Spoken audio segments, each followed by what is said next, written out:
El debate presidencial de hace tan solo unos días que se produjo entre Biden y Trump fue un poco triste. Digamos que a Biden no se le vio de lo más fino. Making sure that we're able to make every single solitary person eligible for what I've been able to do with the COVID.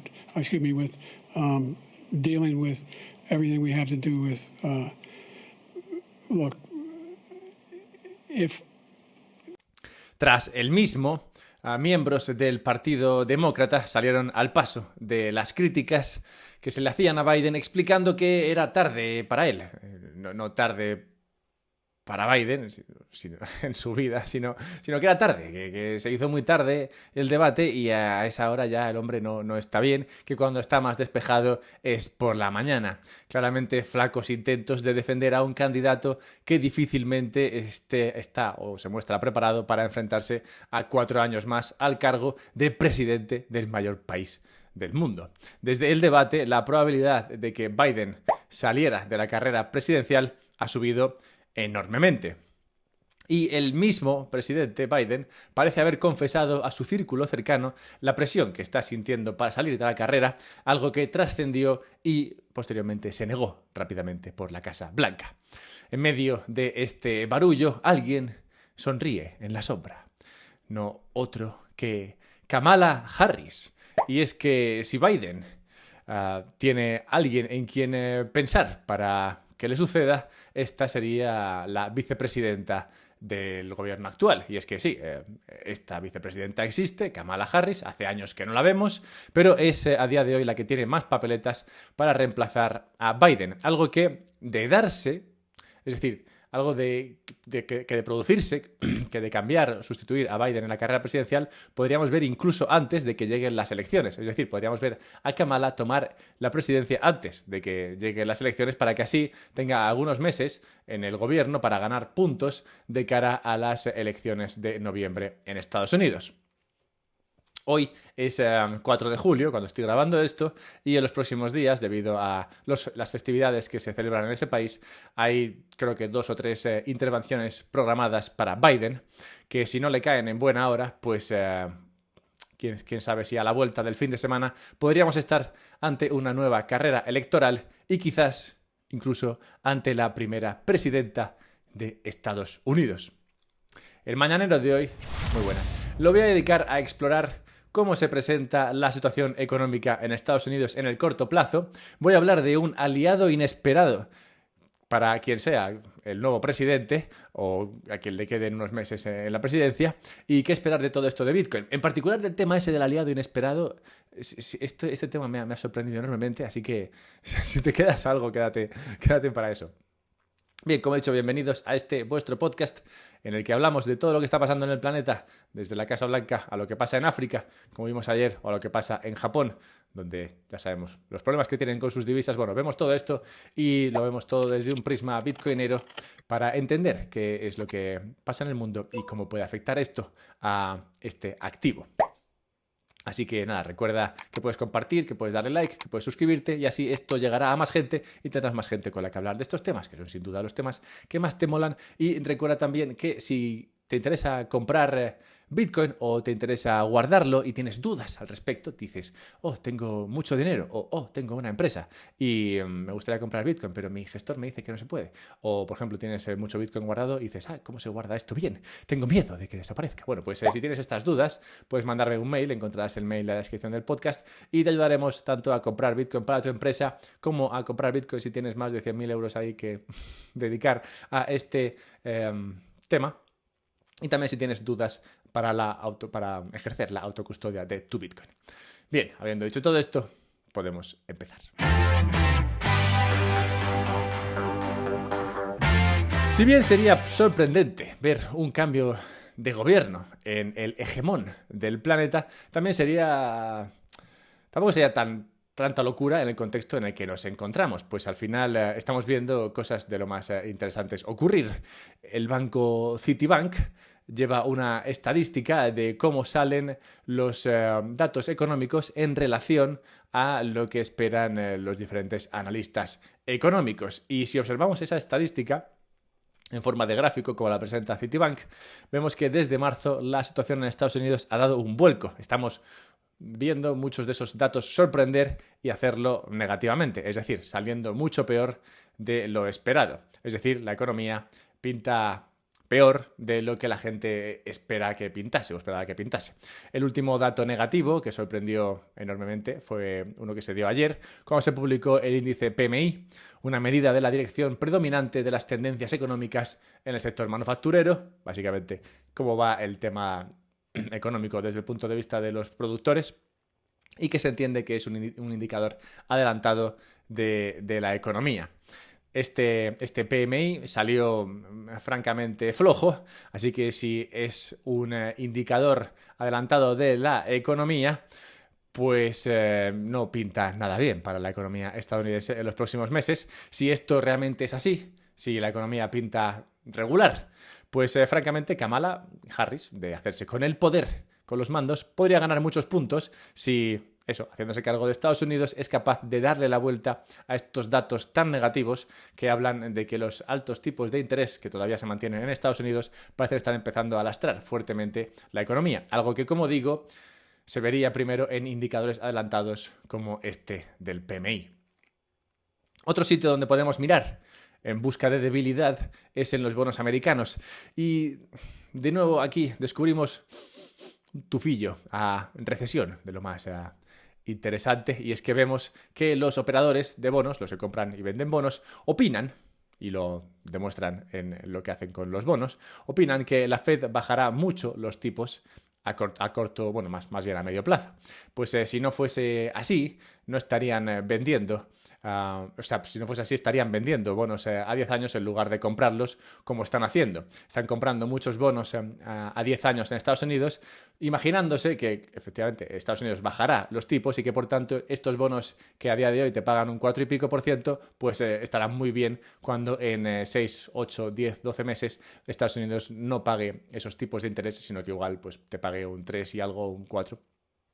Y entonces esos bonos te funcionarán muy bien. Entonces la gente, los operadores claramente están pensando que esto es lo que va a ocurrir y por tanto están comprando bonos a día de hoy y haciendo que los rendimientos de esos bonos caigan. Ya sabes, cuando sube el precio, baja el rendimiento. Nick Bhatia decía a este respecto que unos rendimientos mucho más bajos, es decir, unos bonos a 10 años que paguen mucho menos, serán el efecto, no la causa, de una economía en desaceleración.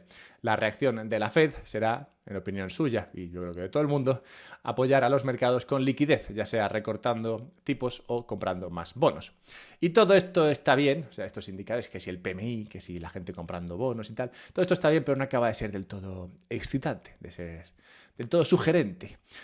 Necesitamos algo más. Lo que sellaría el trato, en mi opinión, sería ver debilidad en el mercado de la vivienda residencial. Si aquí vemos que la cosa flojea, si las casas empiezan a caer, básicamente, hablando pronta y llanamente, aquí sí que se verían problemas y que sí que se vería claramente que la economía está entrando en recesión. Y dentro del aspecto inmobiliario vemos cositas, se podría decir, pero nada demasiado todavía. Y es que casi el 7% de las casas en venta han bajado precios. Esto es de acuerdo a Redfin, una de las principales acumuladoras de datos inmobiliarios en Estados Unidos.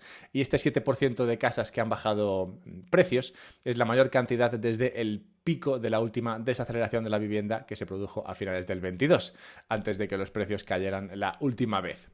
No obstante, esta caída de precios ahora pues, podría ser algo estacional, por tanto es pronto para confirmar nada. Aquí es pronto para decir que las casas están cayendo, es pronto, por tanto, para decir que la economía se está realmente desacelerando. Boyante, en cualquier caso, no parece que sea la palabra para describir la economía americana ni el resto de economías occidentales. La americana, sin embargo, se ha sacado de la manga un aliado inesperado con la anulación de la doctrina Chevron. Y esto de la doctrina Chevron es probablemente lo más importante que ha ocurrido en los últimos días y de lo que no te has enterado. ¿Qué es esto de la doctrina Chevron? Bueno, pues tenemos que irnos a tiempo atrás, allá cuando Ronald Reagan era presidente de Estados Unidos. En ese momento se implantó esta doctrina gracias a la jurisprudencia sentada por el caso Chevron USA contra la Natural Resources Defense Council, no sé qué. Bueno, ya sabes que en Estados Unidos muchas veces, bueno, en todos los sitios pasa, ¿no? Se crean normas a base de jurisprudencia, es decir, se juzga un caso, en este caso un caso que enfrentaba a Chevron y a la Natural Resources Defense Council, no sé qué, bueno, pues y en función de quién gane o cómo resuelva el Tribunal Supremo ese caso, pues se crea una norma, se crea jurisprudencia, y esa jurisprudencia luego pues es lo que se aplica para los siguientes casos. Bueno, pues después de esta resolución, los tribunales aceptaron que cuando las leyes aprobadas por el Congreso eran ambiguas, se debe dar deferencia a las agencias federales. Esto es, cada vez que el Congreso aprueba una ley y no está del todo claro qué es lo que quiere decir, cosa que, en mi opinión, ocurre más veces que no, entonces se le da deferencia a las agencias federales, es decir, se le permite a la agencia federal, que es un organismo burocrático, que es pues eso, funcionarios de toda la vida, se les da a estas agencias federales la capacidad de aplicar la norma en función de cómo ellos vean que debe ser aplicada. Entonces, como todas las leyes son ambiguas, la doctrina Chevron permitió a los burócratas, o más bien imbuyó a los burócratas de una autoridad no inferior a la del Tribunal Supremo. Es decir, les permitió a los burócratas ponerse a redactar normas como si fuesen leyes. Por tanto, lo que ocurrió fue que desde el momento en que se aprobó esta doctrina Chevron, la economía se inundó de cada vez más y más normas. Normas consideradas definitivas y con la capacidad de dirigir la actividad económica en todos los sectores alcanzados por la burocracia. O sea, todos los sectores de la economía han sufrido estas normas redactadas no por el poder legislativo, ese poder que es elegido por los votantes, sino por funcionarios que son elegidos a veces por políticos y a veces de otras maneras. De esta forma, se redactan alrededor de 4.000 normas al año por parte de estas agencias federales, lo cual es... se puede comparar con las normas que crea o las leyes que pasa el gobierno, el Congreso en este caso, a través de, el gobierno a través del Congreso, que son tan solo 50 leyes al año. Así que comparamos 4.000 normas que se crean por las agencias federales con 50 que son las que crea el Congreso. Bien, pues esto es lo que permitió la doctrina Chevron durante las últimas décadas, y esta doctrina Chevron fue anulada el otro día por el Tribunal Supremo de Estados Unidos, haciendo o permitiendo que ahora todas estas normas redactadas, aprobadas, firmadas por estas agencias federales se puedan pelear, es decir, puedan ser enfrentadas por los particulares o por las agencias o por las empresas y eliminadas. Por ejemplo, lo típico esto de vas a un río y ves un cartel de no te puedes bañar. Bueno, pues ¿quién dijo que no te podías bañar en ese río? O sea, eso se aprobó en el Congreso. Se juntó todo el Congreso ahí a votar sobre si te podías bañar en el río de tu pueblo. Pues no, muy probablemente no. Esto muy posiblemente es una norma, en el caso estadounidense, pues sería redactada por una agencia federal encargada de pues, el buen transcurso de los ríos. Bueno, pues ahora, debido a esto, pues tú podrías decir, oye, me cago en la ley esta.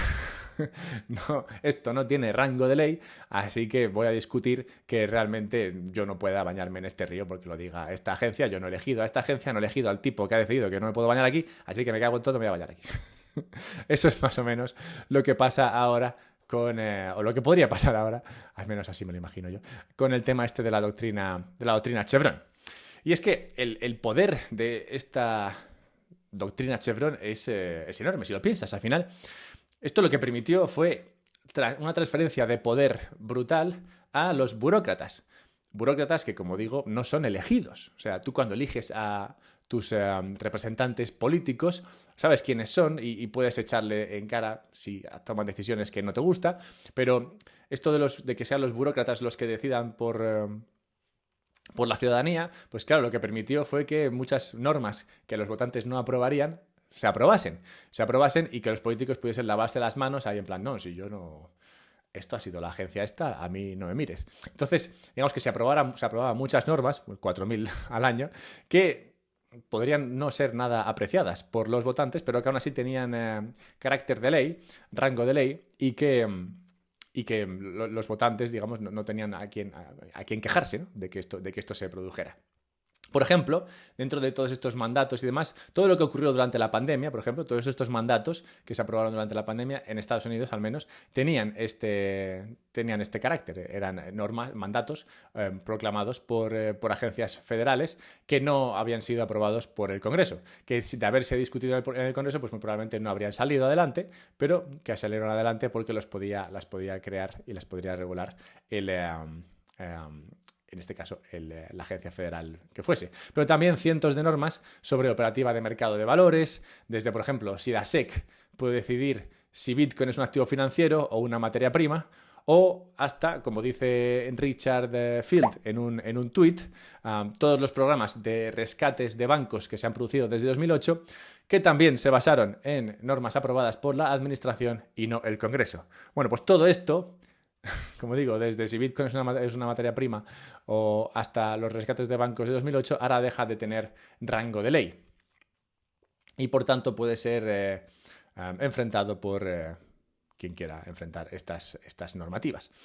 Las implicaciones que esto trae para Estados Unidos son claramente más libertad y más mercado. Y si algo es bueno para la economía es pues justamente eso, más libertad, más mercado, menos regulación y sobre todo menos regulación no aprobada por el poder legislativo puramente. Así que en los próximos meses podríamos ver un aumento de la libertad y del poder de mercado en Estados Unidos, lo que seguro beneficiaría a quien sea que esté en el gobierno. Sería gracioso, irónico incluso, que esto ayudase a Kamala Harris o Biden, teniendo en cuenta que fueron los cambios perseguidos y conseguidos por Trump durante su mandato, cambios en el Tribunal Supremo, los que han permitido que hoy se anulase esta doctrina Chevron. Así que, ¿qué esperar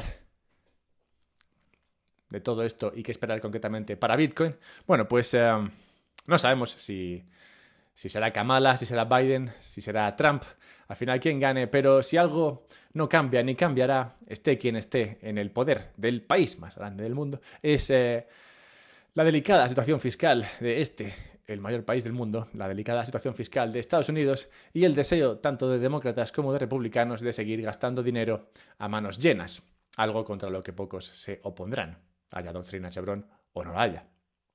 Y si bien Trump se muestra más abierto directamente a Bitcoin, la realidad es que importa más lo que hagan, que será gastar dinero, que lo que digan al respecto de si Bitcoin sí o Bitcoin no.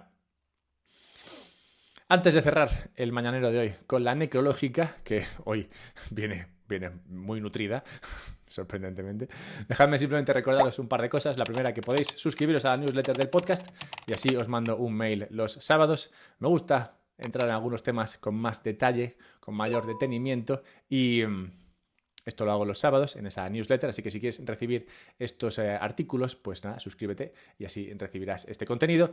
Recuerda también que te puedes comprar Bitcoin usando Relay. Esta es la empresa que yo recomiendo para comprar Bitcoin. Así que puedes usarla para comprar Bitcoin de forma fácil, de forma rápida y también de forma barata. Si usas el enlace que está en la descripción del podcast. Recuerda también que si quieres ir al mejor evento de Bitcoin de la historia, puedes ir a Madrid en septiembre, al evento Watch Out Bitcoin, y que además tienes un descuento si usas el enlace que está en la descripción. Y cerremos ya con la necrológica. Tenemos que recordar la muerte en tal día como hoy de, atención, John Adams, segundo presidente de Estados Unidos, Thomas Jefferson, tercer presidente de Estados Unidos, y James Monroe, quinto presidente de Estados Unidos. Estos tres expresidentes, estos tres primeros presidentes, padres fundadores de Estados Unidos, murieron los tres este día 4 de julio, lo cual me hace pensar que igual es que lo celebraban demasiado, ¿no? Porque qué casualidad, ¿no? Que el 4 de julio muriesen estos padres fundadores del mayor país del mundo. Bueno, pues sí, igual los fiestorros que se montaban en aquel entonces por el 4 de julio no tenían nada que envidiar a los que se montan hoy. Pero bueno, sea como fuese, recordamos a estos tres presidentes, pues quién sabe si gracias a todo lo que está pasando en Estados Unidos hoy Estados Unidos resurja como el ave fénix en un contexto en el cual la regulación sea mucho menor, sea algo más parecido a lo que tenían en mente esos padres fundadores que crearon la Constitución de Estados Unidos para proteger al ciudadano de quien es el actor más peligroso del planeta, o para ellos al menos, que es el gobierno. Así que cuanto menos poder en el gobierno, pues mejor para todos. Veremos.